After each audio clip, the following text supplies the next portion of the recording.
இன்னைக்கு வந்து காலையில் வந்து பிரெட் ஆம்லெட் போட சொல்லியிருக்காங்க பாப்பாவை. பிரெட் பாக்கெட் இங்கே இருக்குது. பாப்பா மட்டும் கிச்சனில் என்ன பண்ணுது? பாப்பா பிரெட் ஆம்லெட் போட என்ன முட்டையில் விளாண்டுக்கிட்டு இருக்க? என்ன பண்ணுற? நம்ம வெயிட் பண்ணலான்னு பார்த்தா இது தனியா கலந்துக்கிட்டு வரவே மாட்டேங்குது. ஏ பாப்பு குட்டி, இதை கடையிறதுக்குன்னா உன்னை கடையிறதுக்கு வாங்கி வச்சிருக்க மறந்துட்டியா? ஆமால வீட்டை வாங்கி வச்சோம்ல. அதான் பிள்ளைய என்ன பிள்ளைய இந்தாக்கோ வச்சுக்கிட்டே இந்த பசங்க என்னைய சொல்லுதுங்க, அதை எடுத்து கடைய மாட்டேங்கிறீங்க, இதை எடுத்து கடைய மாட்டேங்கிறீங்க.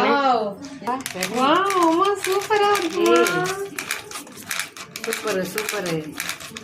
பாருங்கப்பா எங்க பாப்பாங்க திறமை இல்லாம விடுவோம். பிரெட் ஆம்லெட் சூப்பரா போட்டு தரப்போகுது பாப்பா. தோசை கல் ரெடியா இருந்துருக்கு. ஓகே, நல்லா கிடைக்கும் பாப்பா. ஆமா, பபிள்ஸ் நிறைய வருது. குழப்பம் ஆகுதுங்க. சூப்பரு. பிரெட் ஆம்லெட் போட்டு சாப்பிடலாமே. நல்லா யூஸ்ஃபுல். அப்படியே திருப்பி கம்மியாக இந்த அமுக்கிறதெல்லாம். சூப்பர்ல. நம்ம ப்ரெஸ் பண்ணோம்னா கீழே நல்லா தானா சுற்றி சுற்றி வந்து